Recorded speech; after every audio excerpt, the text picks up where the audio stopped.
My son and his wife left that morning on a trip for their anniversary. Around noon, my daughter-in-law called me, a total wreck, screaming that my son was in the emergency room in critical condition. I did not hesitate for a single second. I grabbed the backpack sitting on the table and ran out the door. Halfway there, I got thirsty. I pulled over to look for a bottle of water in the bag, and that was when I saw it. There was something strange inside, a device that made no sense being there. Instead of getting back on the highway, I turned toward the nearest police station with the bag in my hands, never imagining that detour was going to save my life. The officer looked at the device, then looked at me. With a forced calm that did not reach his eyes, he told me to take a deep breath because that thing was extremely dangerous. He said it was a miracle I was standing there to hear him, instead of being blown to pieces on the interstate. Before I tell you exactly what that device was, why it was in my car, and how I discovered my own son wanted to wipe me off the map for millions of dollars, I want you to do something for me. Tell me where you are right now and what time it is while you are listening to this story. Write it down in the comments, because I need to know where you are hearing me from and who these words are reaching. What I am about to tell you, it is not fiction or some made-up script for a video. This happened on a Saturday morning, the 16th of December, in a quiet house on the outskirts of Charlotte, North Carolina. The silence there had become too heavy after living alone for so long and blindly trusting the wrong people. That Saturday, my house was in a deceptive calm. Outside, a thin layer of frost covered the driveway and the car. The grass shimmered with tiny ice crystals, and every time the wind blew, the dry leaves scraped the ground like someone walking unseen.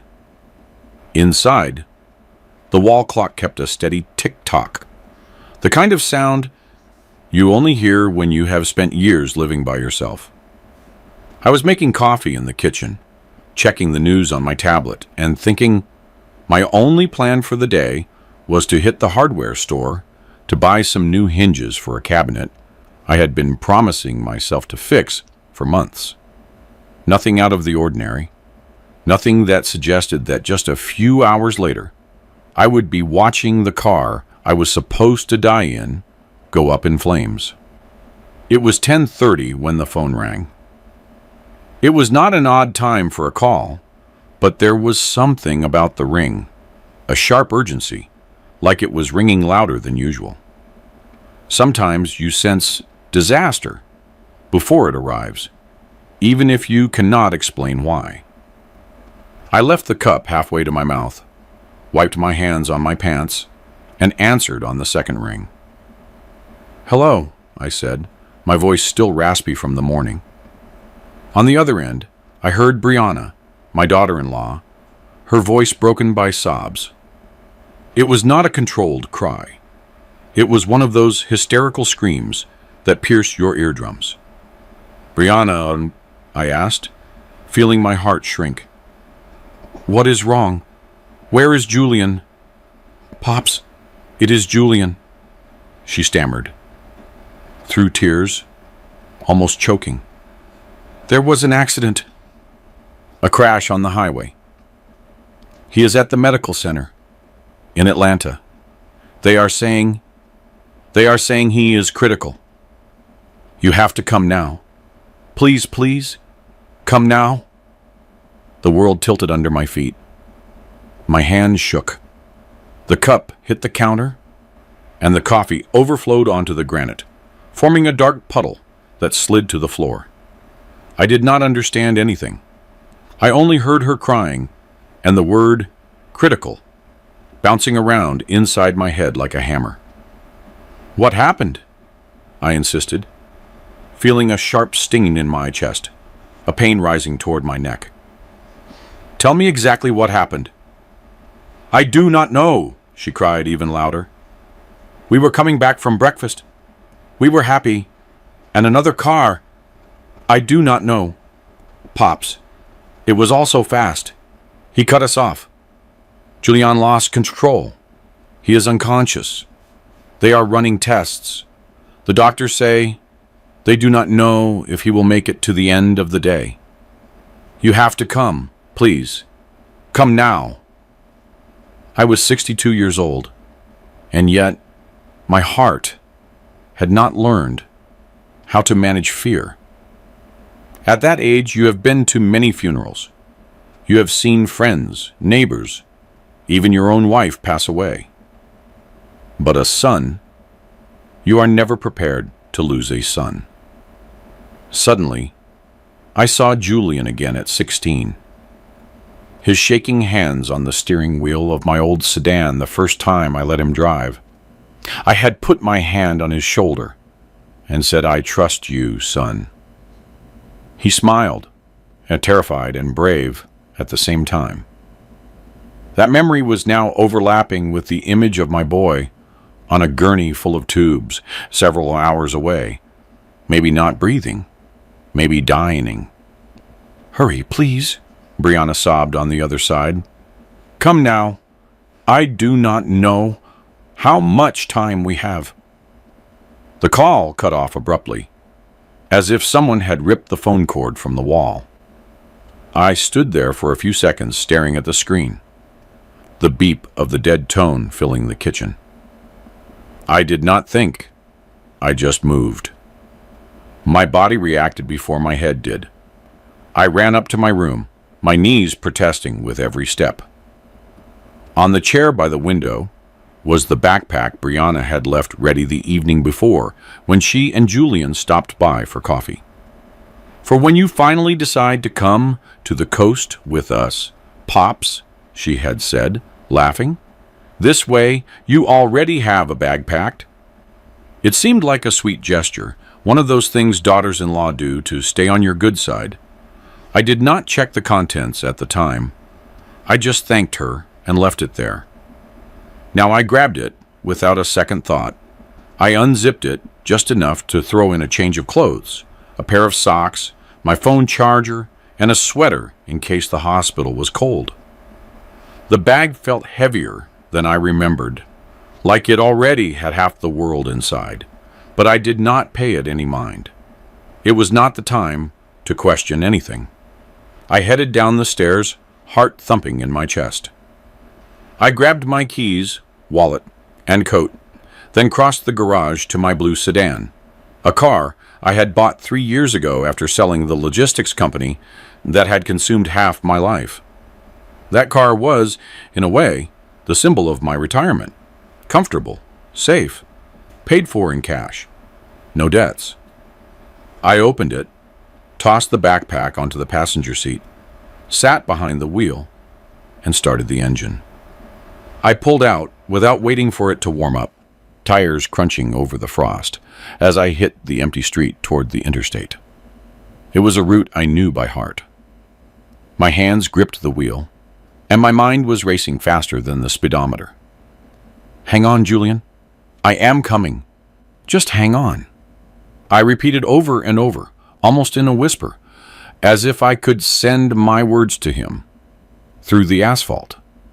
I did not look at the backpack. I did not question why it was so perfectly prepared, as if someone knew I would need it that day. I just drove. That road, which I had traveled so many times to visit clients when the business was at its peak, was destined to be, according to someone else's plan, my final journey. After an hour, I was still eating up the miles. The highway stretched out, nearly deserted in front of me, an endless gray ribbon with a few trucks in the distance. There was no traffic, nothing to distract me except the hum of the engine and a coldness that had nothing to do with December, but with fear. My chest felt heavy, my hands were going numb on the wheel, and every time I thought of my son on a gurney, my stomach turned into a hard knot. I pushed the gas, 65, 75, 80 miles per hour. That was when I started noticing something weird about the car. It felt like I was dragging extra weight, an invisible load I could not see but could feel in every vibration.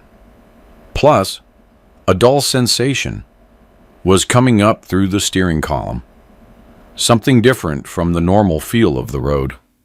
A deep, steady hum, barely audible, but persistent, as if the car had someone else's heart beating under my feet. I tried to convince myself it was nothing. Maybe the alignment, maybe the tires were worn, maybe the pavement was bad. Do not get paranoid now, I told myself. But the discomfort would not go away, and with every mile, it became clearer. Meanwhile, my mouth went dry. My tongue was sticking to the roof of my mouth, and my head was pounding. I needed water. I remembered Brianna saying she put some bottles in the backpack, that she had thought of everything. I even put your favorite cookies in there, she had told me with a smile. A few minutes later, I saw the green sign. Rest area, 2 miles. I took the exit almost immediately, feeling my heart pounding in my throat, not knowing if it was out of worry for my son or that feeling that something about all this did not quite fit. The service area was nearly empty, a desolate place in the middle of nowhere. A couple of semi-trucks were parked in the back. There were vending machines, public restrooms, and the wind cutting through the air over the concrete, whistling between the light poles. I parked in a secluded spot, turned off the engine, and leaned toward the backpack on the passenger seat. I could hear my own breathing, faster than normal. I opened the main compartment, pushing the clothes aside to look for the water bottle Brianna had mentioned. I felt a folded shirt, the socks, the sweater. That was when I saw it. Tucked between the fabric, wedged in like someone had placed it with wear-share, was an object I did not recognize. It was a black box about the size of a paperback book, metallic, heavy, with thin wires running along the edges, and a small LED light on one side blinking calmly. Dull red, dull red. The sight was not accidental. It was an object that had no business being in the life of a retired man on his way to the hospital to see his son. I froze, my hand hovering over the bag. "What on earth is this?" I muttered, not realizing I was saying it out loud. I pulled it out carefully, as if any sudden move would wake it up. The device was cold to the touch, but that red light pulsed like a sick heart. Brianna had prepared that bag, or maybe Julian. On one side, I saw a tiny switch, so discreet it almost blended into the surface. My thumb brushed it by mistake. There was a soft click. The red light turned yellow, and the device began emitting short beeps. Beep, beep, getting faster, more insistent, louder than the wind outside and the beating of my own heart. The sound crawled into my head, piercing the silence of the car. My hands lost their strength. I placed it with extreme care on the passenger seat, as if I had a live rattlesnake next to me, while my mind scrambled for a rational explanation. A GPS tracker? Some kind of medical alarm? Maybe an electronic car gadget I did not know about? Nothing fit. This was not something someone carries in a backpack by mistake. This was something you hide. And the person who had hidden it was the woman I trusted most to take care of my son, or worse, my own son. My chest tightened, as if my sternum were being crushed in a vice. I wanted to reject that thought, push it out of my head. No, Julian would not be capable. Not my boy. Not the kid I taught to drive, the one who cried the day his mother died. But the device kept beeping, the yellow light flashing faster. And I suddenly remembered that feeling of strange weight in the car, the vibration under my feet. I looked at the phone in the cup holder. I could call them, ask what that was, look for a logical explanation. let them reassure me, but something stopped me. It was not reason. It was something else. A cold instinct, hard to put into words, that settled in my stomach like a stone. A few miles back, I remembered seeing a sign for a state police barracks at the next exit. I wrapped the device in the same shirt that was in the bag, trying to muffle the beeps. I tucked it back in, zipped the bag with trembling hands, and started the car. This time I did not turn on the radio. I did not call anyone. I did not pray out loud. I just listened to my breathing, and that insistent beep muffled by the cloth. Instead of getting back on the highway, I turned around and took the exit to the barracks. I did not call Julian or Brianna. Pure instinct told me not to. I was driving toward the only people who might have answers and who might be the only ones I could still trust. 5 minutes later, I parked in front of the police building. It was a low brick construction with a flag at half-mast, barely moving in the cold. There were 3 cruisers parked there, covered in a thin layer of dust, as if they had not moved in weeks. I took the backpack, felt the weight of the device inside, a weight that was no longer just physical, but moral, and walked through the glass doors with shaky legs. Inside, the station was small and bleak. 3 metal desks, flickering fluorescent lights, the hum of a ceiling fan, and the stale smell of reheated coffee mixed with cheap disinfectant. A young officer behind the counter looked up when I walked in. His eyes immediately went to my hands gripping the bag and to my pale face. "Morning, sir. How can I help you?" he asked, though his tone already had a hint of alert. I placed the bag on the counter, opened it with clumsy fingers, and pulled out the device still wrapped in my shirt. The yellow light filtered through the fabric, and the beep, though muffled, was still sounding impatient. "I found this in my bag," I said, hearing my own voice, as if it belonged to someone else. "I do not know what it is, but it should not be there." The officer looked at it and went white, as if the blood had been drained from his face. "Sir, do not touch it," he whispered, stepping back. At that moment, a door at the back opened. A man in his mid-50s with graying hair, a neatly trimmed mustache, and a sharp gaze stepped out with a confident stride. He had an inspector's badge hanging from his belt, and the weariness of many years of seeing the worst in people marked in the bags under his eyes. His gaze went straight to the device on the counter, and his expression changed instantly. The relaxation vanished, replaced by a cold concentration. "Everyone back," he ordered, his voice cutting through the air like a knife. The young officer backed away immediately. The inspector, whose name tag read Kincaid, grabbed his radio. With a firm hand. "Dispatch, this is Kincaid. I need the bomb squad at the barracks. Possible remote detonator. I repeat, possible detonator. Proceed with maximum urgency." The word hit me like a punch to the chest. Detonator. Suddenly, everything clicked with a clarity that was terrifying. The weird weight of the car, the vibration, the beeping, Brianna's call pushing me onto the highway. "Sir," Kincaid said, looking me in the eye with a seriousness that allowed no argument, "I need you to step outside with me without touching anything else. We are going to move away from the building for safety. Keep calm, all right?" I followed him to the parking lot, my legs feeling like jelly. The cold air hit my face, but I barely felt it. "What is your name?" he asked, as we moved a few yards away. Elias Van Cleef," I replied, swallowing hard. "I live on the outskirts of Charlotte." "Mr. Van Cleef, where did you get that device?" he insisted, already in interrogation mode. "From my backpack," I said. "I was on my way to Atlanta. My son is supposed to be in the hospital. My daughter-in-law packed the bag for me. I did not open it until I stopped to look for water. "Who has access to your vehicle?" he asked, never taking his eyes off me.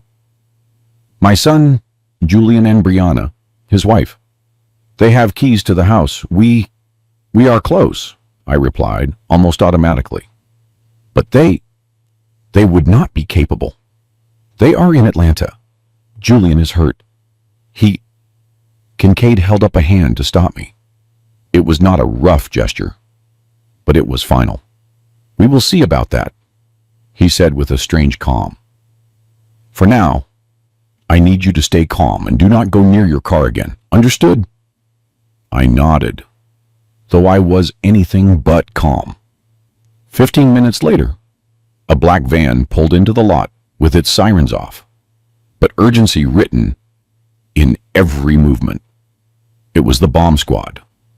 2 technicians in tactical gear climbed out, covered in thick vests, helmets, visors, and gloves, carrying gadgets and metal cases. They entered the station, examined the device, and spoke in low voices with Kincaid, using technical terms I could barely hear. After a few minutes, one of them came back out. "Inspector, we need to check the gentleman's car," he said, pointing toward the parking lot. My blue sedan was a few yards away. Quiet, innocent, as always. The team approached with extreme care, using mirrors on poles to look underneath, as if they were exploring the den of a dangerous animal. One of the technicians knelt down and slid a small camera under the driver's side. He went still, watching the screen. Then he gave a sign to Kincaid, one of those silent signs that say everything. "You have to see this," he murmured. Kincaid leaned over, watched the screen for a few seconds, and clenched his jaw. Then he turned to me with an expression that left no room for doubt. "Mr. Van Cleef, come here," he said. I walked over as best I could with heavy legs. The technician held the mirror at a specific angle under my seat. Bolted to the chassis, right under where I had been sitting, was a gray package wrapped in tape with wires and a small receiver blinking like a devil's eye. "C4," the technician said softly, as if naming it out loud might set it off. "A few pounds, enough to blow the car and anyone inside to smithereens." The world crumbled around me. Everything went blurry, distant, as if I were inside a dream I could not wake up from. I sat down on the concrete curb, my vision clouded. I felt my chest sinking, as if someone were squeezing it from the inside with both hands. Kincaid crouched beside me. "Mr. Van Cleef, who had access to your car?" he repeated slowly, as if he were talking to me through a fog.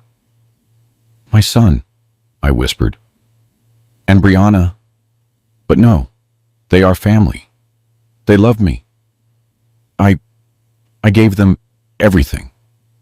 "Where are they right now?" he insisted. "In Atlanta, at the medical center," I replied. "Julian had an accident this morning. Brianna was the one who called. That is why I was going there." Kincaid's eyes sharpened like blades. "Mr. Van Cleef, I think we need to call that hospital right now," he said. He handed me his phone. Because my hands were shaking so much, I could not even get mine out. I dialed with numb fingers. A professional female voice answered. "Atlanta Medical Center, emergency room." "Good morning." "My son," I said, my voice cracking. "Julian Van Cleef. He was admitted this morning after a car crash. They said he was in critical condition." There was a short pause. "Let me check the admissions for a moment, please," the voice replied. The seconds stretched out like hours while I stared at my car from a distance, knowing that if I had not been thirsty, if I had not stopped, I would be a fireball in the middle of the interstate right now. "Sir, I am sorry," the voice said when she returned. "We have no patient by that name, and no admission today matching that description." The phone slipped from my hand and hit the ground. I felt like my stomach had been ripped out. Kincaid picked it up, finished the call with 2 brief sentences, and sat down next to me on the curb. "Mr. Van Cleef," he said quietly, without beating around the bush. I think someone wanted you to disappear. And I think deep down, you already know who. I could not speak or breathe.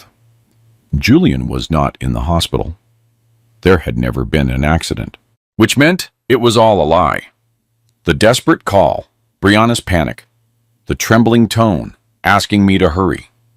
It was all a carefully designed trap to get me alone on the road, driving fast, desperate, straight to my end.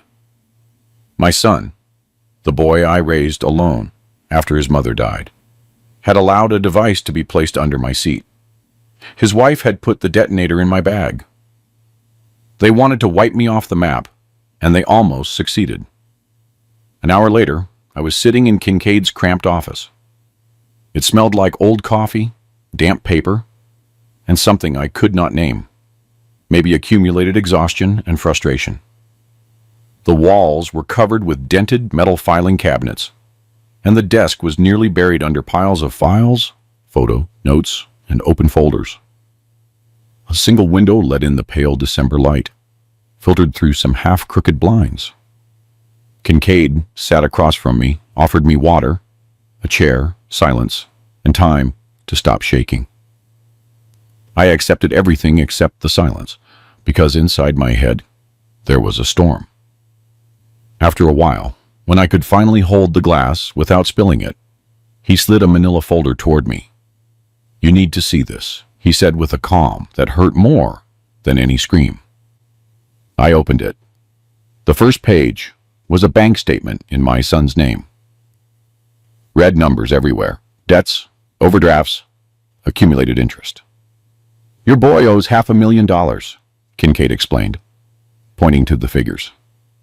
Crypto investments that went south, credit cards, payday loans, online gambling. He has been drowning for years, just kicking the can down the road." I stared at the number, 500,000. I had to blink several times to make sure I was reading it right. How had I not known anything? I thought I knew everything about my son's life. Kincaid pulled out another document. "A month ago, a life insurance policy was activated in your name," he continued. $2 million. Beneficiary, Julian Van Cleef. My hands went numb, as if the blood had decided to leave my fingers. "I did not sign that," I stammered. "I have never taken out anything like that." "We know," he replied. "Handwriting experts have already compared the signature. It is a forgery. It is Brianna's handwriting." He placed another photo in front of me. Brianna, smiling in a picture taken from her social media, impeccable, with makeup, with that air of a woman who knows exactly what she wants. "We also tracked her online history," he added. "She searched for remote detonation systems, dark web forums, downloaded instruction manuals. She planned everything, Mr. Van Cleef. Every detail. Your son is not the brains here. He is the weak piece she knew how to move." The office felt small, unbreathable. My head hurt, my chest, my back, even my memories. "But Julian," I tried to protest, clinging to any version of reality where he was not part of it. "Your son is buried in debt," Kincaid said without cruelty, just stating facts. "He is not a movie monster. He is a weak and desperate man. And weak, desperate people do unthinkable things when someone smart and ruthless promises them an easy way out. She offered him that way out, and he took it." I thought of Julian as a child, learning to ride a bike, pedaling clumsily while I ran alongside him so he would not fall. I saw him asking me for help with math homework, crossing the stage on his graduation day with that mix of pride and embarrassment when I hugged him in front of everyone. I had raised him alone after his mother left us due to an illness that completely tore us apart. I gave him everything: a home, money, education, love, and this was how he paid me back. I gave them everything, I whispered, my voice broken. "The house, the money, the business when I sold it. I raised him by myself when she died. And this is what I get in return. The tears came, without permission, hot, humiliating. I covered my face with my hands and sobbed like I had not since I was a young man, and they gave me the news that my wife would not make it out of the operating room. Kincaid stayed silent, letting me vent. He did not try to comfort me with cliches. He just waited. When I calmed down a bit, he spoke again. "We can arrest them right now," he said. "Attempted murder, fraud, forgery of official documents. With what we have, a judge would sign the warrants." I looked at him with bloodshot eyes, searching for hope somewhere. "And then what?" I asked.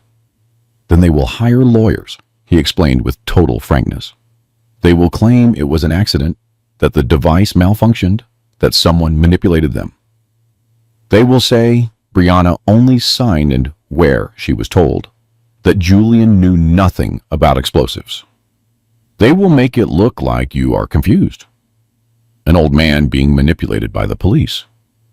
In 5, maybe 7 years, they could be out on the street with part of the money, if some judge makes a mistake." It hurt to hear the word, old man. But I knew that legally, that was what many saw, an elderly, vulnerable man. "Or?" I asked, because I knew a mind like Kincaid's did not present a problem, without having another option up his sleeve. Kincaid leaned forward, resting his elbows on the desk. "Or we make them believe they succeeded," he said in a low voice. "We let them try to collect the insurance. We catch them in the act, with evidence no one can dispute. No room for interpretation. No alternative narrative. Just facts, videos, signatures, recordings. Something no lawyer can tear down." I wiped my face with the back of my hand. "What do you need me to do?" I asked, feeling that the answer was going to change my life forever. Kincaid's expression barely changed, but I saw a glint in his eyes, as if he had been waiting for that question since the moment he saw the device in my bag. "Disappear," he said. I looked at the folder. The debts, the policy, the forged signature, Brianna's smile in the photo, Julian's bank movements. They wanted me not to exist, so that was exactly what we were going to give them, but on our terms. "Explain the plan to me," I replied, swallowing hard. Kincaid nodded. "We faked your death," he said bluntly. "We make it believable, clean, documented. An accident? A tragedy on the interstate. Your car exploded. Your body was left unrecognizable. They will play their part as the grieving family. They will cry in front of the neighbors, organize a wake, attend the identification of the remains, and when they walk through the doors of the insurance company, when they smile inside and sign the papers to collect the policy, we will be waiting for them with all of this." He tapped the folder. "And with something else." I leaned back in the chair, feeling like I was sinking into it. My son. My blood. But he was no longer my boy. He was a stranger who had sat at my table, who had hugged me the day before, who had told me, "Drive carefully, Pops," knowing he was sending me to the slaughterhouse. "Do it," I said at last, my voice dry. Kincaid stood up and offered me his hand. I shook it. In that handshake, Elias Van Cleef ceased to exist for the world. At 5 in the afternoon, we were in an abandoned limestone quarry several miles outside the city. It was the kind of place people forget exists. Rocky walls on 3 sides, a gravel plain in the center, and dirt roads that led to nowhere. The echo returned every sound with strange force, as if the earth itself were listening. The sun was already down, casting long stretched shadow over that deserted space. My blue car sat alone in the middle of the clearing, a mechanical ghost about to turn to ash. I was behind a concrete wall about 200 yards away, alongside Kincaid and the bomb squad. Behind us, the technicians worked in silence. They had brought the car on a tow truck from the station. Now, they were preparing it to become my symbolic casket. A technician put a crash test dummy in the driver's seat dressed in clothes similar to mine to simulate a body. Another placed my wallet and one of my shoes near the area where the twisted chassis would remain, objects that would survive the fire and serve to identify the victim. They took photos, measured angles, checked cameras that would record everything for the official report. I watched every movement with an empty chest, as if I were watching a scene from a movie about another man. "Mr. Van Cleef," the head of the bomb squad shouted from the other side of the wall, "you might want to look away when we detonate." I shook my head. "I do not need to look away," I replied. If I was going to die, I wanted to witness my own death. He did not argue. They finished preparing the scene and joined us behind the wall. One held a remote detonator, another carried an extinguisher, and a third held a high-definition camera to record the blast. "Are you sure you are ready?" Kincaid whispered, never taking his eyes off the car. I was not, but I said, "Go ahead." The chief spoke into his radio with professional calm. "All personnel clear of the area. Detonation in 5, 4, 3, 2, 1. He pressed the button.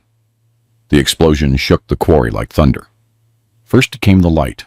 A massive fireball erupted under the car, orange and red, with a thick column of black smoke rising toward the sky, staining it. The sedan lifted a few inches, flipped, and fell as a mass of burning metal that creaked as it twisted. The sound bounced off the rocks, brutal, absolute, filling everything. I felt the shockwave in my chest, in my teeth, in my bones. I could not look away. That was supposed to be me, burned, erased, reduced to a police report and a couple of charred objects. My knees failed me for a second.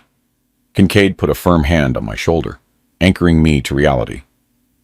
"Are you okay?" he asked. I did not know if I would ever be okay again.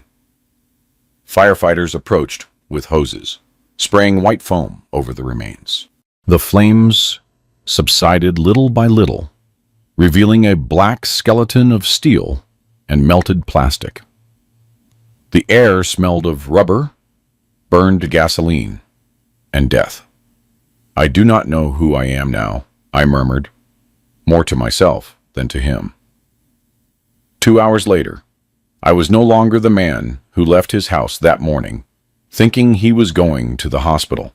I was officially dead, with a first and last name. I was in a safe house on the other side of town, a small apartment with simple furniture, beige walls, a single window overlooking a random parking lot, and a patch of unimportant sky. The kind of place where no one looks twice. Kincaid took me there, gave me a key and a new phone. He ordered me to stay inside, turn off my personal cell phone, and let the world believe I was dead. He turned on the television and found the local news. It did not take long to appear. The anchor, with a solemn expression, spoke, while behind her an image of my car was seen burning in pieces by the side of the highway. "Breaking news," she said, looking at the camera. "Elias Van Cleef, 62, a retired businessman from the Charlotte area, died this afternoon in a vehicle explosion on the interstate toward Atlanta. Authorities are investigating the causes, but early reports point to a possible mechanical failure. He was traveling alone at the time of the incident. He is survived by his son and daughter-in-law." Next, my photo appeared on the screen, one from 5 years ago, smiling with more hair and fewer wrinkles. Below, in white letters on a black background, "In loving memory, 1962 to 2024. I stood there staring at my own face, my name, my dates, my official end. It did not seem real. It was like looking at someone else's obituary. Kincaid lowered the volume with the remote. "Now we wait," he said, "and we watch." "How long?" I asked, never taking my eyes off my frozen photo on the screen. "Not long," he replied. "They will see the news. They will have to react. They will play their part as the devastated family. They will answer calls, receive condolences, and when they think it is safe, they will go for the insurance money. What people really are is seen when they smell money." I looked back at the screen. My photo was still there. In loving memory, I was a ghost in life, watching my own death, waiting for my son and daughter-in-law to sit at the table where they planned to divide the price of my head. That same night, at 8, I was still in the safe house. Kincaid had turned the living room into a small surveillance center. 3 monitors lit up the darkness. On one, you could see the cold hallway of the hospital morgue, where they would take the charred body that was supposedly me. On another, the room where they show bodies to relatives for identification. On the third, the interior of my own house, thanks to the hidden cameras his team had installed hours earlier in places I had pointed out on a floor plan. I saw Julian enter the identification room, his face red and his eyes swollen from crying so much, or from pretending he had cried. Brianna walked beside him with a hand on his shoulder, the perfect posture of a supportive, devastated wife. She was dressed in black, her hair pulled back with no apparent makeup, the exact portrait of mourning. The medical examiner led them to a gurney covered with a white sheet. Underneath was a charred body that was not mine, but a John Doe, whom the system had already forgotten, and who now served to complete our plan. Kincaid had arranged everything. The coroner lifted the sheet just enough to show the unrecognizable face. Julian looked and turned away immediately, bringing his hand to his mouth. His shoulders were shaking. It is my dad," he whispered, his voice cracking. Brianna stepped forward. She looked at the body for a few seconds without blinking. Her face did not change. Not a flinch, not a gesture. Just an almost unsettling calm. She placed her hand on the sheet delicately, as if she were truly stroking a beloved deceased person. "Yes," she said softly. "It is Elias." Julian collapsed into a chair, sobbing. Brianna knelt beside him, hugged him, whispering something in his ear that the microphone did not catch. From the safe house, I watched them with a heart in tatters, even though I knew it was all theater. I did not know how much of that crying was guilt, how much was fear, how much was the habit of a son who believes everything will be forgiven. "That is your son," Kincaid commented beside me in a low voice, without judgment, just describing. I did not answer. I could not.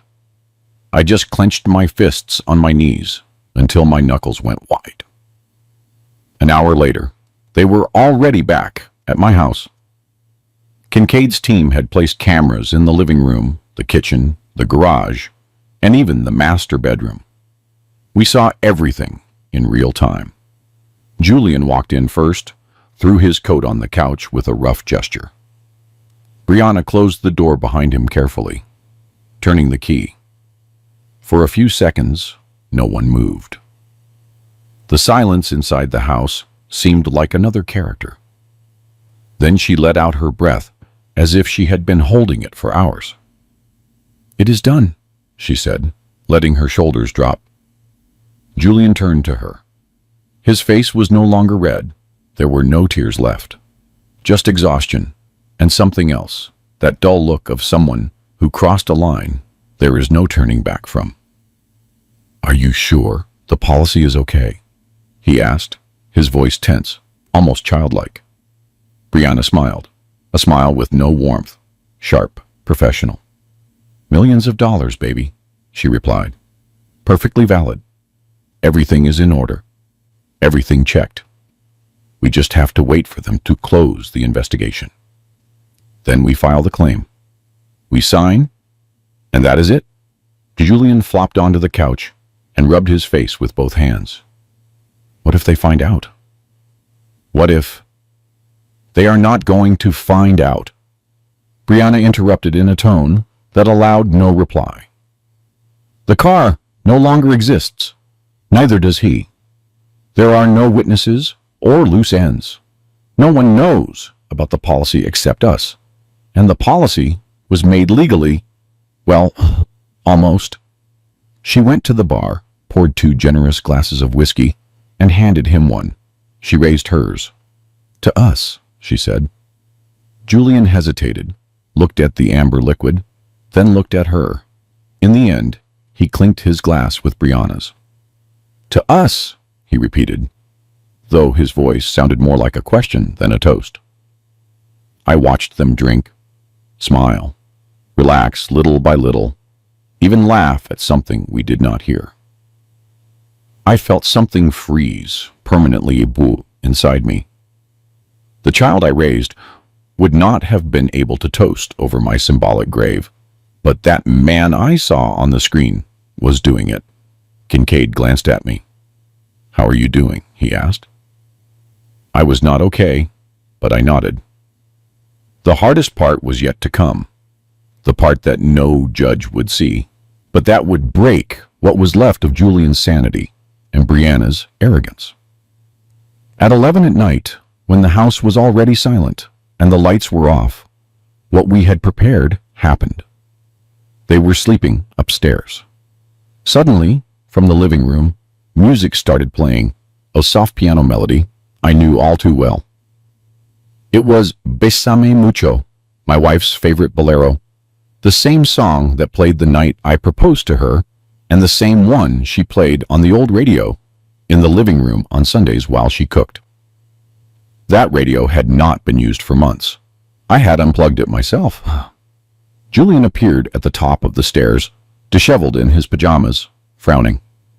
"You put the radio on," he shouted toward the bedroom. Brianna came out wrapped in a satin robe. "I thought it was you," she answered, annoyed. They went down together slowly, as if they feared finding someone sitting on the couch. The music kept playing from the old radio in the living room, the same one that had sat for years on the cabinet by the fireplace. Julian stared at it, with his jaw clenched. "I turned it off and unplugged it the other day," he murmured. "That thing shouldn't even turn on." "Well, turn it off again," Brianna replied, trying to sound calm, though the tension in her voice was obvious. He pressed the button, turned the volume knob, unplugged the cord. The music cut off instantly. A thick silence filled the room, the kind of silence that weighs more than any noise. They stood still, not speaking, looking at the device as if they expected it to turn on again by itself. Brianna let out a nervous chuckle.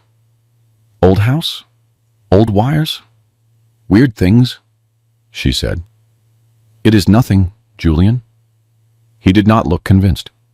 He looked around, at the family photos on the wall, at the couch where I sat so many times to watch games with him. "Yeah, must be that," he replied. But his voice was shaking. In the safe house, Kincaid leaned back in his chair with his arms crossed and a professional, joyless half-smile. "This is just beginning," he commented. I watched the screen in silence, seeing my son in my living room. Scared, confused. We had sown doubt, fear, the question, what if he isn't really dead? The next day, we would raise the stakes. The following night, Sunday, Julian went to bed earlier than usual. Brianna followed him an hour later. They did not know that Kincaid's team had entered the house while they were out, arranging details with pinpoint accuracy. From the Bailey house, we saw the signal from the bedroom camera. Julian crawled under the covers, turned off the light, settled his head on the pillow, and went rigid. He felt something hard at the base of his neck.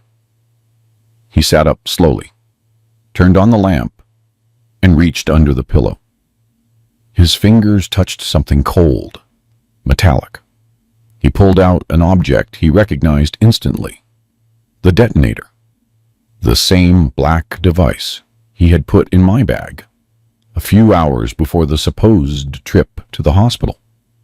The yellow light was blinking slow and steady, as if marking the rhythm of his guilt. On the bottom of the Dane was a handwritten note in my handwriting, the kind he knew from notes on the fridge. "Did you forget to turn this off, son?" "Pops." Julian let out a scream that chilled the blood, even through the screen. He threw the device across the room as if it were burning. It hit the floor with a dull thud. "No, no, no," he repeated, out of his mind, his breathing out of control. Brianna burst into the room, her eyes wide. "What is wrong? What is that?" she asked, looking around. Julian pointed at the floor, his hand shaking. How? How is it here?" "It was supposed to have exploded with him. It was supposed to be with him in the car. I put it there." He covered his mouth, as if he had just realized what he had confessed out loud. Brianna looked at the device, went colorless, took 2 steps back. "Someone is mocking us," she whispered. "Someone was here." "It is him," Julian screamed. "He is not dead. He knows that. Brianna slapped him hard across the face. A dry crack I could almost feel from the screen. "Shut up," she spat. "Get a hold of yourself. He is dead. We saw him in the morgue, remember? We saw what was left of him. Do not start with this nonsense." Julian slumped onto the bed, covering his face with his hands. His whole body was shaking. "Then who did this?" he whispered. "Who came in here? Who knows everything?" Brianna exhaled slowly, sat next to him, but her voice sounded icy, calculating. "I do not know," she said, "but in 3 days, we collect the money. Just 3 more days. Hang on, okay? After that, we can get out of here, start somewhere else, make a new life. 3 days, Julian." Julian nodded, but his eyes were empty, lost somewhere in the floor. On the monitor, we saw him curl up, rocking slightly like a scared child. And then I heard it. Very soft, hardly more than a murmur caught by the camera's microphone. "Forgive me, Pops. Forgive me. Forgive me." I closed my eyes and felt something break inside me for the second time. I did not know if the attempted murder hurt me more, or that desperate plea recorded in a room where I no longer existed. At least, not to them. Kincaid said nothing. He just handed me a handkerchief. 3 days later, on Thursday, December 21st, they were to go to the insurance company. They did not know we were waiting for them on the 40th floor of a glass skyscraper, where the truth was going to blow up in their faces louder than any explosive. That Thursday morning, the insurance company offices occupied the top floor of an elegant building in the city's financial district, with floor-to-ceiling windows showing avenues full of cars and busy people unaware of the tragedy. The shiny wooden desks, leather armchairs, well-tended plants, and walls with diplomas created an atmosphere of cold professionalism. 3 men in suits were waiting for them in a spacious boardroom with a long table and a giant screen at the back. It was the perfect stage for settling scores. Julian and Brianna arrived dressed in black, sober, with their mourning perfectly studied. Brianna was the first to shake the hand of the insurance director. "Thank you for receiving us at such a difficult time," she said, her voice perfectly modulated. Not too broken, not too firm. The exact tone someone truly in mourning would use. The director, a man with gray hair and a weary face, nodded, accustomed to seeing pain and also seeing falsehood. "Our deepest condolences," he replied. "Please, take a seat." They settled in. Brianna interlaced her hands on the table, her nails perfectly manicured. Julian's leg was moving non-stop under the desk. From where I was, behind polarized glass in an adjacent room, I could see everything through a monitor, and also live thanks to a one-way mirror. His knee hit the furniture over and over, marking the rhythm of his nervousness. The director slid a pile of papers toward them.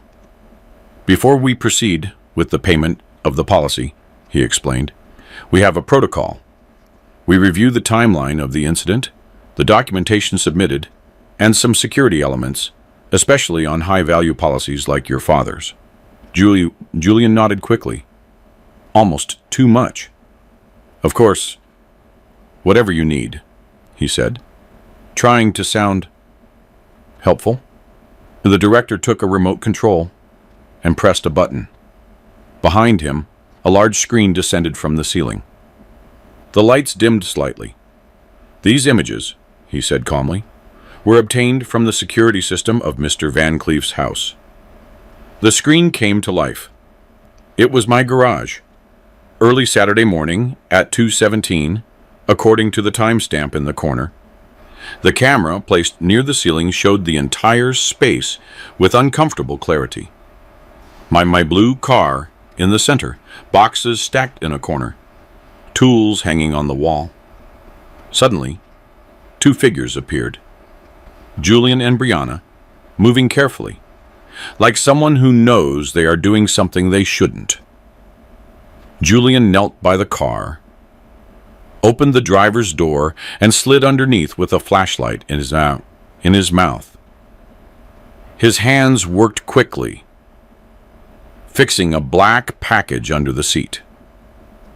The voice of one of the technicians in the recording explained in a voiceover, "C4 plastic explosive, sufficient to destroy the vehicle and cause the death of the occupant." Brianna, beside him, held the detonator, showing it to the camera without knowing it, placing it inside a backpack on the workbench, the same backpack I would carry on the passenger seat. She zipped it and left it by the door leading to the house. Everything clear, sharp, indisputable. Julian's face went to ash. He started sweating, blinking fast, looking around, searching for some explanation. Brianna stood up suddenly as if driven by a spring. That is fake," she screamed. "It is edited. It is a digital setup. One of those deepfakes they make now." The director didn't even blink. "This material comes from the cameras your father-in-law installed in the garage 2 weeks before his accident," he explained. "It is dated, stored in the cloud, and certified by digital experts. It is fully valid in a court of law." "He didn't have cameras in the garage," Brianna protested, looking at the director as if she could intimidate him. A voice sounded from the door, calm, firm, with a tone Julian had known since he was a child. "Actually, I did." Julian turned his head, petrified at the sight of me walking in. I was wearing a gray suit Kincaid had lent me, a little wide in the shoulders, but enough for the occasion. Alive, standing, breathing. "No, no, no, no," Julian stammered, collapsing back into the chair. "It cannot be." He tried to cover his face as if closing his eyes could erase the image, but the tears were already running. Brianna turned toward the door, looking for a physical exit from the room, or maybe a mental exit from the situation. Inspector Kincaid stepped forward, blocking the door. Behind him, 2 uniformed officers entered. "Brianna," Julian started, but the words choked him. "Brianna Van Cleef," Kincaid said in a neutral tone, pulling out a folded sheet. "You are under arrest for attempted murder, aggravated fraud, and forgery of official documents." One of the officers stepped forward with handcuffs. Brianna backed away, her eyes wild. "It was him," she screamed, pointing a trembling finger at Julian. "He planned it all. I didn't know anything. He deceived me. He manipulated me." Julian raised his head, tears sliding down his face, his features distorted by fear. "Liar," he sobbed. "It was your idea. You researched everything. You convinced me. You said we would be free, that it was just a plan, that no one would get hurt." "No one would get hurt?" I intervened, unable to contain myself. "Do you think blowing up your father in a car is a plan where no one gets hurt, Julian?" Brianna's face twisted with rage. "You are pathetic," she spat at him. "Weak, just like your father always said. You didn't even last 3 days without breaking." The officer grabbed her wrists and put the handcuffs on. She struggled but could not get loose. "You are going to rot for this," she screamed at Julian as they led her out of the room. "You are going to rot alone." They took her down the hallway, still screaming. Her voice faded as she moved away. I walked slowly toward my son. I stopped a few paces away. Julian looked up, eyes red, face destroyed. For a second, I saw the little boy who used to grab my hand to cross the street. That second vanished as quickly as it had come. "Pops, I am sorry," he said. She made me. I was desperate. I didn't want to do it for real. I swear I didn't. Just. My voice was ice. "You kissed me on the cheek. You told me, drive carefully. You called me Pops, and then you sent me to die." I replied, "Do not disrespect me now with empty apologies. There is no obligation that justifies what you did. You had opportunities to stop this over and over. You didn't." An officer approached, looking at Kincaid. "Sir, we have to take him," he said. I nodded and stepped back. They put the handcuffs on Julian. He didn't resist, he just kept repeating through sobs, "I'm sorry. I'm sorry. I'm sorry." They took him out of the room. His voice echoed in the hallway until the elevator doors closed. I stood in the middle of that impeccable office, looking at the gap where they had taken both of them. Kincaid approached slowly. "Are you all right?" he asked. Without looking away, I replied, "No, but it is over." They were taken away in handcuffs toward cells that would be their home for years, maybe decades. Justice had been set in motion, but the pain and betrayal do not disappear with a sentence. They stay, they hurt, they pulse within you. 6 months later, in June, the courtroom in the city center was packed. Reporters, cameras, onlookers, law students, everyone wanted to see the son and daughter-in-law who had tried to erase a father for money. The case had become famous. Some called it the Ghost Father case. I sat in the back row, in silence, with a cap and glasses to go unnoticed, watching. Kincaid testified first. He explained step by step how the detonator was discovered, how the explosive was found under my seat, how the decision was made to fake my death. They projected the garage images over and over, those from the hospital, those from my house. Each one was another blow against the version of innocence that the defense lawyers were trying to build. The prosecutor called Brianna the mastermind, the person who had forged my signature on the policy, the one who had researched remote detonation systems, the one who had calculated every step with coldness. Of Julian, he said he was weak, desperate, but an accomplice. He did not mince words. Without him, the plan did not exist. Without her, he would not have had the courage to try. Julian's defense lawyer tried to argue that he had been pressured, that he acted under coercion and out of fear, that he was cornered by debts, that Brianna manipulated him emotionally, that she threatened to leave him if he didn't go through with the plan. There were witnesses who spoke of Brianna's dominant personality, her ability to convince, her comments about the old man and the money. All true, but the judge was clear. Desperation does not justify a conspiracy to kill your own father, she sentenced, looking Julian in the eye. Emotional manipulation does not erase responsibility. You had multiple opportunities to stop this, and you never did. Brianna received life in prison without the possibility of parole. She smiled coldly when they read the sentence, as if she refused to let a court take away her pride. To her, losing freedom seemed less serious than admitting her plan had failed. Julian received 25 years.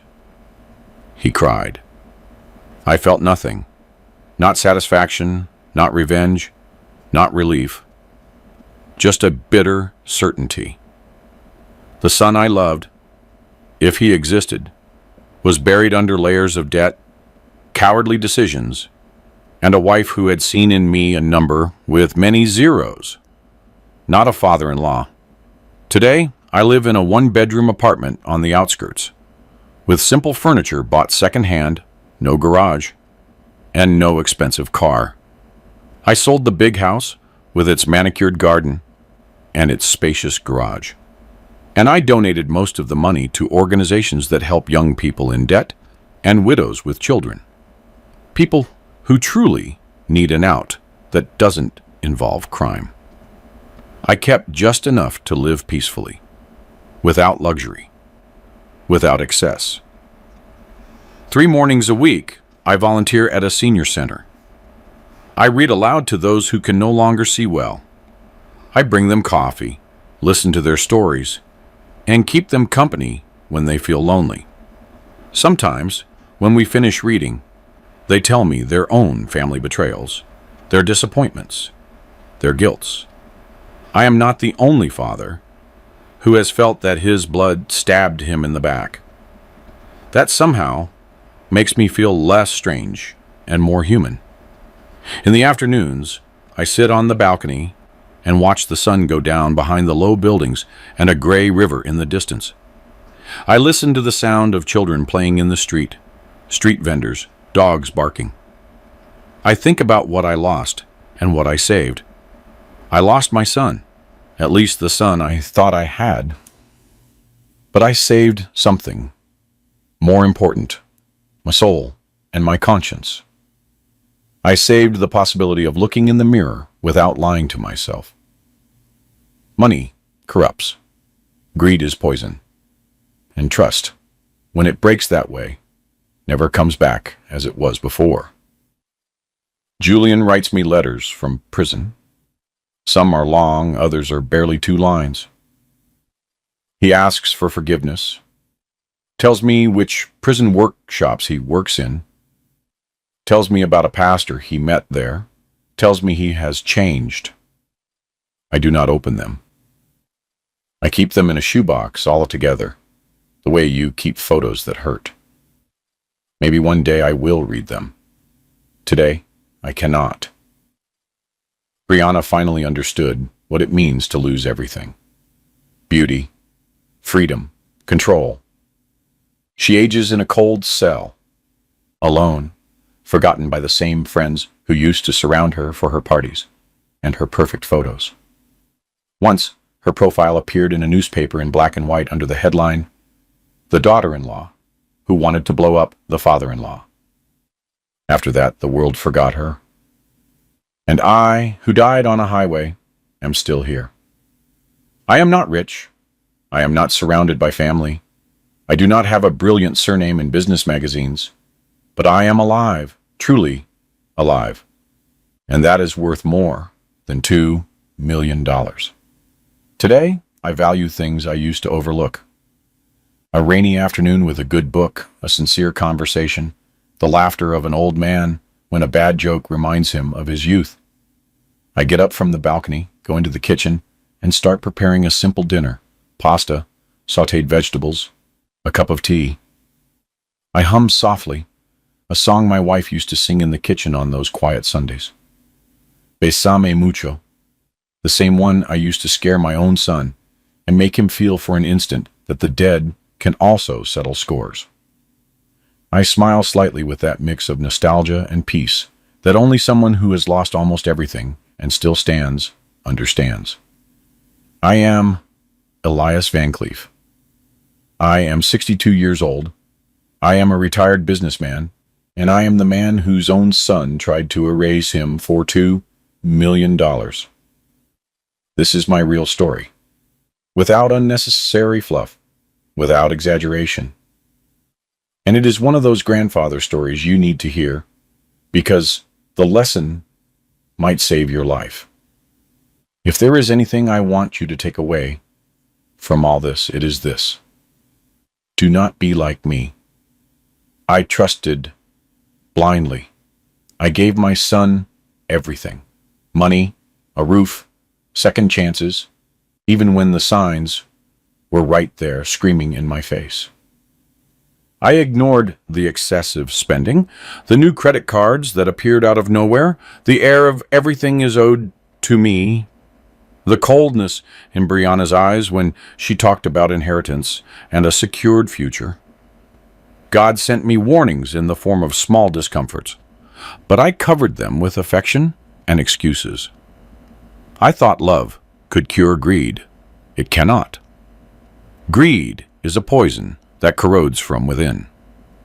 And when you feed it, when you hand over wealth without teaching responsibility, when you confuse love with blank checks, you are not helping your children. You are destroying them. You are teaching them that their value is in what they receive, not in what they are capable of building with their own hands. I believe God left me alive for a reason. To tell this story so that someone on the other side of the screen opens their eyes before it is too late. Do not build your legacy only on money. Build on values, on faith, on the idea that no inheritance or policy is worth more than integrity. You do not owe your children millions. You owe them healthy boundaries and example, and truth, even if it hurts. This real story is a warning, one of those grandfather stories told so that those who come after do not repeat the same mistakes. If this touched your heart, tell me in the comments where you are listening from and what lesson you take away. Share it with someone who needs to hear it, with that friend who is blinded by money, or with that parent who believes that loving is giving and giving without asking for responsibility in return. And if you want more real stories like this, subscribe, because wisdom is not just learned, it is shared. May God bless you.